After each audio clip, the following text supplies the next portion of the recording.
ಬೆಂಗಳೂರು ಗ್ರಾಮಾಂತರ ಜಿಲ್ಲೆಯ ನೆಲಮಂಗಲ ತಾಲೂಕು ತ್ಯಾಮಗೊಂಡ್ಲು ಹೋಬಳಿಯ ಮಣ್ಣಿ ಗ್ರಾಮದಲ್ಲಿ ಮಣ್ಣೆಮ್ಮ ಜಾತ್ರೆ ಪ್ರಯುಕ್ತ ಸತೀಶ್ ಎಂವಿ ನೇತೃತ್ವದಲ್ಲಿ ಶ್ರೀ ರತ್ನಾಪುರಿ ಸೋಮನಾಥ ಕೃಪಾಪೋಷಿತ ನಾಟಕ ಮಂಡಳಿಯಿಂದ ಕುರುಕ್ಷೇತ್ರ ನಾಟಕ ಪ್ರದರ್ಶನಕ್ಕೆ ಯಲೆರಾಂಪುರ ಕುಂಚಿಟಿಗ ಸುಸ್ಥಾನ ಮಠದ ಪೀಠಾಧ್ಯಕ್ಷ ಶ್ರೀ ಹನುಮಂತನಾಥ ಸ್ವಾಮೀಜಿ ಚಾಲನೆ ನೀಡಿದರು. ಈ ಕುರಿತು ಒಂದು ವಿಶೇಷ ವರದಿ ಇಲ್ಲಿದೆ.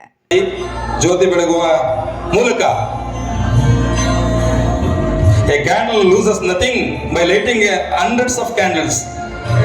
ಜ್ಯೋತಿಯನ್ನು ಬೆಳಗುವ ದೀಪದೊಡೆಯನನ್ನು ಅನುಗೊಳಿಸುತ್ತಂದೆ ಅಂತ ನಾವು ಸರ್ವಧರ್ಮೀಯ ಪ್ರಾರ್ಥನೆಯನ್ನು ಆಡುವುದರೊಂದಿಗೆ ಪರಮ ಪೂಜ್ಯರಾದಂತಹ ಶ್ರೀಯುತ ಹನುಮಂತನಾಥ ಮಹಾಸ್ವಾಮಿಗಳು ಪೀಠಾಧ್ಯಕ್ಷರು ಕುಂಚಿಟಗರ ಮಹಾಸಂಸ್ಥಾನ ಮಠ ಯಲೆರಾಂಪುರರವರ ಗೌರವ ಉಪಸ್ಥಿತಿಯಲ್ಲಿ ಈ ಕುರುಕ್ಷೇತ್ರ ಇತಿಹಾಸ ಪುರಾಣ ಪುಣ್ಯಕಥೆಯ ನಾಟಕಕ್ಕೆ ಚಪ್ಪಾಳೆ ತಟ್ಟುವುದರೊಂದಿಗೆ ಅವರಿಗೆ ಈ ಕಾರ್ಯಕ್ರಮಕ್ಕೆ ಹೆಚ್ಚಿನ ಮೆರಗನ್ನು ನೀಡಬೇಕು ಅಂತ ನಾನು ಕೇಳ್ಕೊಳ್ತೇನೆ.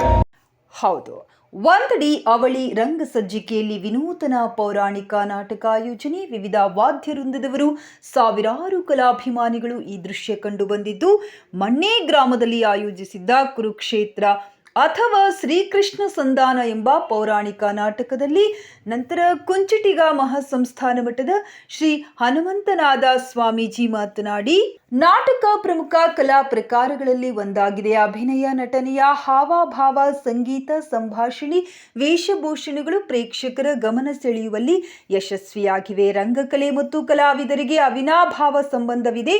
ಈ ಗ್ರಾಮದಲ್ಲಿ ಗಂಗರಸರ ಕಾಲದಿಂದಲೂ ಸಾಹಿತ್ಯ ಸಂಸ್ಕೃತಿ ಮಣ್ಣೆ ಗ್ರಾಮದಲ್ಲಿ ಹಾಸುಹೊಕ್ಕಾಗಿದ್ದು ಮುಂದಿನ ಪೀಳಿಗೆಗೆ ಕಲೆಗಳನ್ನು ನೀಡಬೇಕಿದೆ ಎಂದು ಸಲಹೆ ನೀಡಿದರು. ಈ ವಿಶಿಷ್ಟ ನಾಟಕದ ಪ್ರಯೋಗ ಒಂದು ಹೊಸ ಮೈಲಿಗಲ್ಲಿನ ಮೂಲಕ ಶ್ರದ್ಧೆ ಮತ್ತು ಭಕ್ತಿಯ ಜೊತೆಗೆ ವಿಚಾರಶೀಲತೆ ಬೆಳೆಸಿಕೊಳ್ಳಬೇಕು. ಅನ್ವೇಷಣೆ ಬದುಕಿನ ಪ್ರಧಾನ ಪ್ರವೃತ್ತಿಯಾಗಬೇಕು. ಸಾಮಾಜಿಕ ಜಾಲತಾಣಗಳಿಂದ ಲವಲವಿಕೆ ಕಡಿಮೆಯಾಗುತ್ತಿದೆ. ಕಲೆಯ ಮೂಲ ಜನಪದವನ್ನ ಕಡೆಗಣಿಸಬಾರದು. ಮುದ್ರಣ ತಿಳಿಯದ ಹಿಂದಿನ ಕಾಲದಲ್ಲಿ ಪ್ರಾಸಬದ್ಧ ಪದ್ಯವೇ ಕಂಠಪಾಠಕ್ಕೆ ಸುಲಭವಾಗಿತ್ತು. ನಾಟಕೀಯ ಸಂವಾದವು ಪದ್ಯದಲ್ಲಿಯೇ ಅಡಕವಾಗಿತ್ತು. ಜಾನಪದ ಸಂಭಾಷಣೆಯೇ ನಾಟಕದ ಮೂಲ. ರಾಮಾಯಣ ಮತ್ತು ಮಹಾಭಾರತ ಮೂಲದಲ್ಲಿ ಜಾನಪದ ನಂತರ ಕಾವ್ಯಗಳೇ ಆಗಿದ್ದರಿಂದ ನಾಟಕಕ್ಕೆ ಅಳವಡಿಸಲು ಸಾಧ್ಯವಾಯಿತು ಎಂದು ಹೇಳಿದರು. ಬಹುಶಃ ನಾನು ಪತ್ರಿಕೆ ಕೊಟ್ಟಾಗ ಬಂದಾಗಿಂದ ಕೇಳ್ತಾ ಇದ್ದೆ, ಪಾತ್ರಾಜರೆಲ್ಲ ಕಾಣ್ತಿಲ್ಲ ಅಂದಾಗ ಅವರ ಆಸೆನ ತೀರಿಸ್ಕೊಂಡು ಈಗ ನಮಗೆ ಪೂರ್ತಿ ನಾಟಕನ ಬಣ್ಣ ಇದ್ದಂಗೆ ಸಿವಿಲ್ ಡ್ರೆಸ್ಸಲ್ಲಿ ಒಂದು ಸಾರಿ ತೋರಿಸಿದ್ರು. ಈಗ ಸತೀಶ್ ಅವರು ಬಣ್ಣ ಹಾಕೊಂಡ್ಮೇಲೆ ಎರಡನೇ ಸ್ಕ್ರೀನ್ ನಾನು ಯಾವಾಗ ಅಂದ್ಕೊಳ್ತಾ ಇದ್ದೆ, ಬಹುತೇಕ ಸತೀಶ್ ಅವ್ರಿಗೆ ಆಗ್ಬೋದು, ಪಾತ್ರಾಜಗೆ ಹೋಗ್ಬೋದು, ಬಹುಶಃ ಅವರ ರಕ್ತದಲ್ಲಿ ಈ ಕಲೆ ಅನ್ನುವಂಥ ಕಲಾ ಸರಸ್ವತಿ ಹೊರಟು ಬಂದಿದ್ದರು. ಅವ್ರ ತಂದೆನೂ ಕೂಡ ಅನೇಕ ಪಾತ್ರಗಳನ್ನು ಅಭಿನಯಿಸ್ತಿದ್ರು ಅಂತೇಳಿ ನಾನು ವೀರಭದ್ರವರಿಂದ ಕೇಳ್ಪಟ್ಟೆ. ಇವತ್ತು ನಾಟಕಗಳಂದರೆ ಇವತ್ತು 5G ನೆಟ್ವರ್ಕ್ ಯುಗದಲ್ಲೂ ಕೂಡ 2025ರಲ್ಲೂ ಕೂಡ ಇವತ್ತು ಗ್ರಾಮೀಣ ಭಾಗದಲ್ಲಿ ಈ ನಾಟಕಗಳಿಗೆ ಕಲೆಗಳಿಗೆ ಹೆಚ್ಚೆಚ್ಚು ಪ್ರೋತ್ಸಾಹ ಸಿಗ್ತಾ ಇದೆ. ಅಂದರೆ ನಮಗೆಲ್ಲರಿಗೆ ಆಗಲೇ ಮೊಬೈಲು, ಟಿವಿ, ಕಂಪ್ಯೂಟರ್, ಲ್ಯಾಪ್ಟಾಪ್ ಎಲ್ಲೋ ಒಂದು ಕಡೆ ಆಚೆಗೆ ಬರ್ತಾ ಇದ್ದೀವಿ. ಮತ್ತೆ ನಾವು ಹಳೆ ಕಾಲದ ಜೀವನಕ್ಕೆ ನಾವೆಲ್ಲರೂ ಕೂಡ ಸೋತು ಹೋಗ್ತಾ ಇದ್ದೀವಿ. ಇವತ್ತು ನಾಟಕವನ್ನು ಕುರುಕ್ಷೇತ್ರ ಇರ್ಬೋದು, ರಾಮಾಯಣ ಇರ್ಬೋದು, ಮಹಾಭಾರತ ಇರ್ಬೋದು, ಅನೇಕ ಹೆಸರುಗಳಲ್ಲಿ ನಾವು ಆಡಿದರೂ ಕೂಡ ಅಲ್ಲಿ ಬರುವಂಥದ್ದು ಒಂದೇ, ಕೆಟ್ಟದ್ದನ್ನು ಮಾಡಬಾರ್ದು, ಒಳ್ಳೆಯದನ್ನು ಮಾಡಬೇಕನ್ನುವಂಥದ್ದು. ಅದಕ್ಕೆ ಹೇಳ್ತಾರೆ, ವೇದಗಳು, ಪುರಾಣಗಳು, ಶಾಸ್ತ್ರಗಳು, ಧರ್ಮಗಳು ಎಲ್ಲ ಹೇಳುವಂಥದ್ದು ಒಂದೇ. ನೀವು ಮಹಾಭಾರತ ತಗೊಳ್ಳಿ, ಇಸ್ಲಾಂ ತಗೊಳ್ಳಿ, ಬೈಬಲ್ ತಗೊಳ್ಳಿ, ಕುರಾನ್ ತಗೊಳ್ಳಿ, ಎಲ್ಲ ಹೇಳುವಂಥದ್ದು ಒಂದೇ, ಪರೋಪಕಾರಾಯ ಪುಣ್ಯಾಯ ಪಾಪಾಯ ಪರಪೀಡನ. ಬೇರೆಯವರಿಗೆ ತೊಂದರೆ ಮಾಡಬಾರ್ದು, ಬೇರೆಯವ್ರು ಒಳ್ಳೆಯದನ್ನೇ ಮಾಡಬೇಕನ್ನುವಂಥದ್ದು. ಹಾಗಾಗಿ ಒಳ್ಳೆ ಮಾರ್ಗದಲ್ಲಿ ನಾವೆಲ್ಲರೂ ಕೂಡ ನಡಿಬೇಕಾಗ್ತದೆ. ರಾಗ, ದ್ವೇಷ, ಅಸೂಯೆಗಳನ್ನು ಬಿಟ್ಟು ನಾವೆಲ್ಲರೂ ಒಂದೇನಬೇಕು. ಇವತ್ತು ಹಬ್ಬಗಳನ್ನು ಮಾಡುವಂಥದ್ದು, ಜಾತ್ರೆಗಳನ್ನು ಮಾಡುವಂಥದ್ದು, ಉತ್ಸವಗಳನ್ನು ಮಾಡುವಂಥ ಉದ್ದೇಶ ನಮ್ಮೆಲ್ಲ ಮನಸ್ತಾಪಗಳನ್ನು ಮರೆತು ಒಂದೆಡೆ ಸೇರಿ ನಾವು ಜೀವವನ್ನು ಸಂಭ್ರಮಿಸುವಂಥದ್ದೇ ಈ ಜಾತ್ರೆಗಳ ಸಂಕೇತ ಅನ್ನುವಂಥದ್ದು ನಾವು ಅರ್ಥವನ್ನು ಮಾಡ್ಕೋಬೇಕಾಗ್ತದೆ. ಇವತ್ತು ಬಹಳ ವಿಶೇಷವಾಗಿ ಮಣ್ಣೆ ಗ್ರಾಮ ಅಂತ ಹೇಳಿದ್ರೆ ಅದಕ್ಕೆ ಆ ನೆಲಕ್ಕೆ, ಆ ಗ್ರಾಮಕ್ಕೆ ತನ್ನದಾದ ಇತಿಹಾಸ ಹಿನ್ನೆಲೆ ಉಳ್ಳುವಂಥದ್ದು. ಬಹುತೇಕ ನಮಗೆ ಗೊತ್ತಿದ್ದಾಗೆ ನಾವು ನೋಡಿದಾಗೆ ಬಹುತೇಕ ಮಣ್ಣು ಪರಿಚಯಿಸುವಂಥ ಕೆಲಸ ಆಗ್ತದೆ ಅಂತ ಹೇಳಿದ್ರೆ ಈ ಮಣ್ಣಿನ ಒಂದು ನಾಟಕ ಆಡ್ಲಿಕ್ಕೆ ಬಂದಿದ್ದೀವಿ.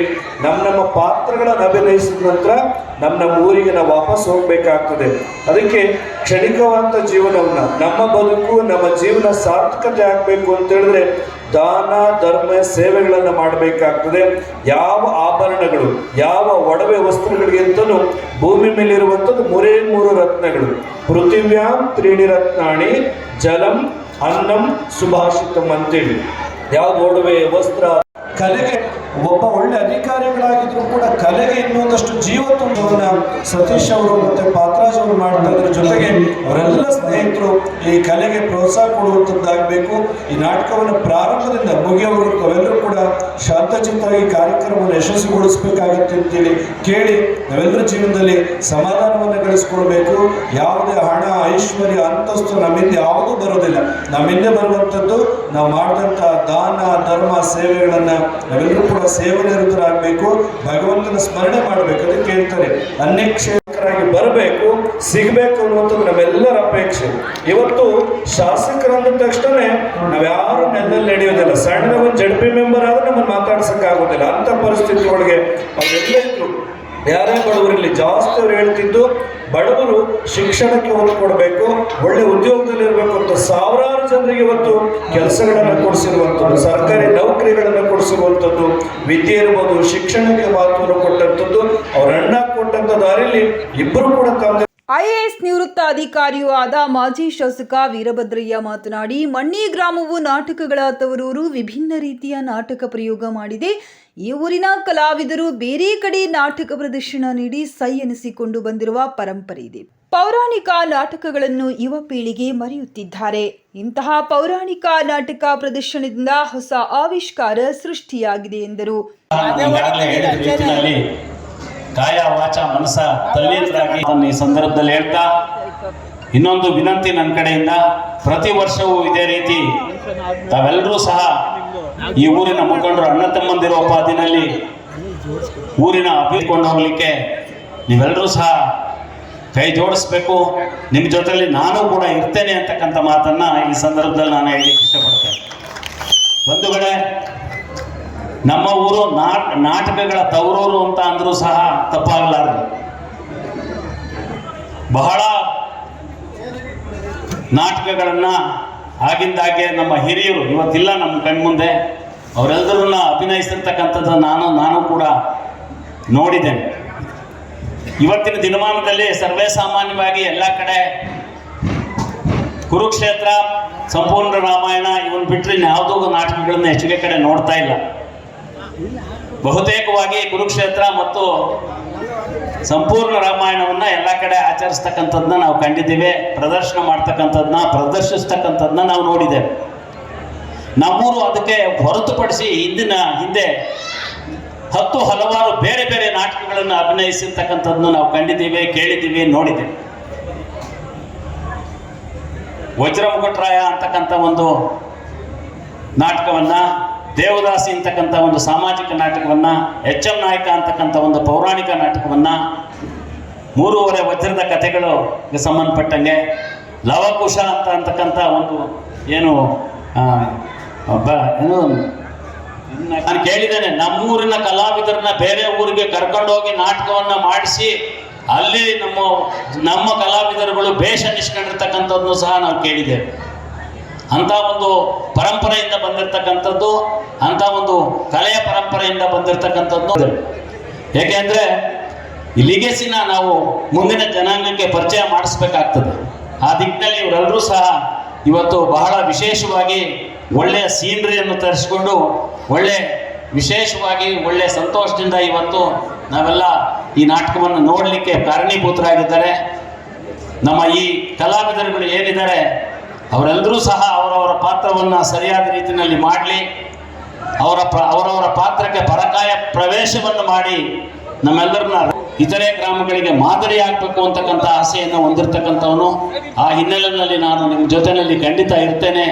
ಆ ದಿಕ್ಕಿನಲ್ಲಿ ಊರನ್ನ ನಾಟಕ ಒಂದಕ್ಕೆ ಅಲ್ಲ, ಜಾತ್ರೆ ಒಂದಕ್ಕೆ ಅಲ್ಲ, ಎಲ್ಲ ರಂಗದಲ್ಲಿಯೂ ಸಹ ಊರಿನ ಆರೋಗ್ಯಕರವಾದಂಥ ಅಭಿವೃದ್ಧಿಗೆ, ಆರೋಗ್ಯಕರವಾದಂಥ ಬೆಳವಣಿಗೆ ನಾವೆಲ್ಲರೂ ಸಹ ಕಾಯ ವಾಚ ಮನಸ ತೊಡಗಿಸ್ಕೊಳ್ಳೋಣ ಅಂತಕ್ಕಂಥ ಮಾತನ್ನ ಈ ಸಂದರ್ಭ. ಈ ವೇಳೆಯಲ್ಲಿ ಮಾಜಿ ಶಾಸಕ ಡಾಕ್ಟರ್ ಕೆ ಶ್ರೀನಿವಾಸ್ ಮೂರ್ತಿ, ಹಿರಿಯ ಕೆಎಸ್ ಅಧಿಕಾರಿ ಪಾತರಾಜು, ನಾಟಕದ ಮುಖ್ಯ ಆಯೋಜಕ ಸತೀಶ್ ಎಂವಿ, ಪಿಎಲ್ಡಿ ಬ್ಯಾಂಕ್ ನಿರ್ದೇಶಕ ನಾಗಭೂಷಣ್, ಮುಖಂಡ ಪಣಮರಲಿ ರಾಮಣ್ಣ, ಜಿ ಪರಿಷತ್ ಮಾಜಿ ಸದಸ್ಯ ಕುಮಾರಸ್ವಾಮಿ ಮೊದಲಿಯಾರ್, ಬ್ಲಾಕ್ ಕಾಂಗ್ರೆಸ್ ಅಧ್ಯಕ್ಷ ನಾಗರಾಜ್, ಸರ್ಕಾರಿ ನೌಕರರ ಸಂಘದ ಅಧ್ಯಕ್ಷ ನಾಗೇಶ್, ರಂಗಸ್ವಾಮಿ, ಎಂಎಸ್ ರಮೇಶ್, ಗಿರೀಶ್, ಅಂಜನಮೂರ್ತಿ, ಕೆಜಿ ಅಂಜನಪ್ಪ, ರಾಜಶೇಖರ್, ಹಿರಿಯ ಕಲಾವಿದ ಹಾಗೂ ರಾಜ್ಯ ಪ್ರಶಸ್ತಿ ವಿಜೇತ ನಿವೃತ್ತ ಶಿಕ್ಷಕ ನರಸಿಗೌಡ, ಉಮೇಶ್, ಕೊಡಿಗೆಹಳ್ಳಿ ಶಿವಣ್ಣ ಉಪಸ್ಥಿತರಿದ್ದರು.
ಮಾಡ್ಬಿಡಪ್ಪ